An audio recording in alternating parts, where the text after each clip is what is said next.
Os caminhos por onde os trens passaram trouxeram um crescimento econômico, social e populacional. E com Gramado, isso não foi diferente. Em 1º de junho de 1919, há 100 anos, a chegada do trem à região da Várzea Grande alteraria para sempre os rumos do então 5º Distrito de Taquara. Uma nova era começava. E meses antes, o primeiro hotel havia sido aberto. E agora, os visitantes poderiam chegar em maior número e com mais facilidade e conforto.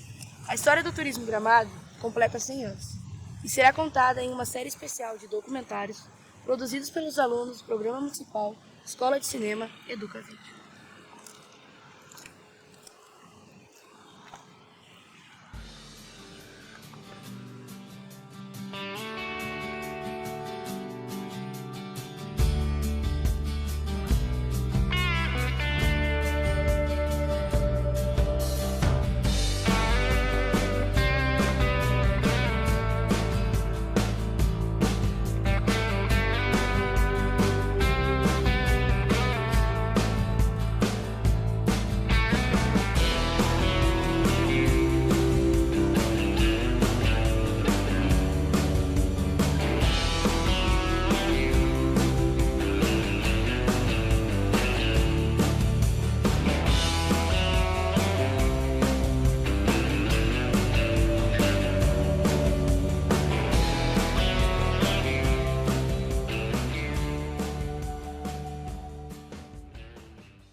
Porém, a história de Gramado começou algumas décadas antes do primeiro trem parar na estação da Várzea Grande.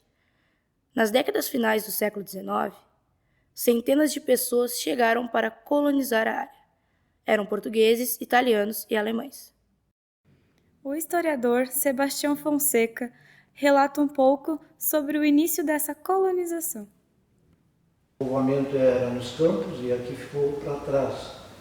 Então foram entrando nesse sertão aqui os descendentes dos escravos, dos estancieiros de cima da serra. São os primeiros povoadores.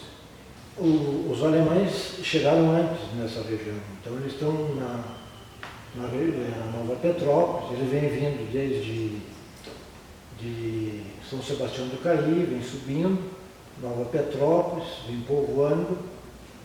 povoam até essa região de linha Araripe. Aqui é depois de 1880 que eles começam a entrar. Depois da concessão dessas áreas, logo em seguida é colocado esse pessoal nas colônias. Nos 46 anos que o trem fez parte da história de Gramado, ele se tornou parte do cotidiano dos moradores, como nos conta Vanderlei Cavalcante. O trem chegou em 1919, né, e a partir da sua chegada, carregou consigo todas as matrizes econômicas da cidade. Tá? As antigas selarias, que depois viraram as fábricas de calçados, né, a movelaria. Foi uma odisseia a vinda do trem para Gramado, porque quando chegou na linha Várzea Grande, houve um problema com a montanha, como é que o trem ia subir. E ele, uma ideia geniosa, ele fez uma engenharia, coisa estranha, que nem os engenheiros conseguiam entender o trabalho que ele fez, de tão perfeito. Ele fez um rabicho na volta do morro, onde a máquina do trem subia sozinha e dava a volta para poder descer e pegar os carros novamente para seguir para Gramado. Ele trazia veranistas no verão e no inverno ele trazia material de construção, areias, pedra não sei do que, enfim, trazia muitas coisas de outros lugares para cá. Descia legumes, vinho, farinha de trigo, tudo descia de trem para outros lugares. O trem ele foi muito importante para Gramado, porque ele vinha de Porto Alegre, parava em Taquara, de Taquara ele vinha a Gramado, de Gramado ele ia até a Canela, lá ele voltava, não no mesmo dia, não era todos os dias que tinha trem, e voltava para Porto Alegre. Mas era uma viagem assim de 8, 10 horas. Eu sempre ia para Porto Alegre de trem, com meu avô, com meus tios, minha tia, e carro motor também. Eu viajei de carro motor. Era sensacional, assim, só que tu tinha medo, porque ele subia os muros, né? Tu olhava lá embaixo, tinha a impressão que aquilo ia cair tudo lá para baixo. Mas era um panorama assim fora de série que a gente via. Era tudo madeira, os bancos iam para cá, iam para lá. Então podia ficar 4 pessoas junto, ou 2 e 2, e assim. E tinha uma família muito amiga nossa, e disse um dia, eu vou te levar para Porto Alegre. Ah, meu Deus, para ir para Porto Alegre? Dona Latina. O senhor Antônio Mótolo, que era da família, me colocou no trem, dentro de um vagão, e disse para o rapaz que tinha assim um buffet, não deixa ela sair do banco, viu, porque ela está sozinha. E eu fiquei pensando, mas se me deixaram sozinha, por que eu vou ter medo, né? Não. Eu fui, meu pai estava me esperando aqui na estação, eu vim de Porto Alegre, vou sair. Às 6 horas da manhã, nós chegamos aqui às 4 da tarde, né? E eu, assim, louca de fome, porque demorou tanto tempo chegar aqui em Gramado. Ao longo do tempo em que o trem percorreu a serra, ocorreram alguns acidentes que permaneceram na memória de muitos moradores, como relatado pela historiadora Iracy Casagrande. Quase que houve um desastre muito triste. Tinha aqui perto de Gramado, uma criança estava brincando no trilho. E o trem vinha a bala, porque ele já estava na reta, né?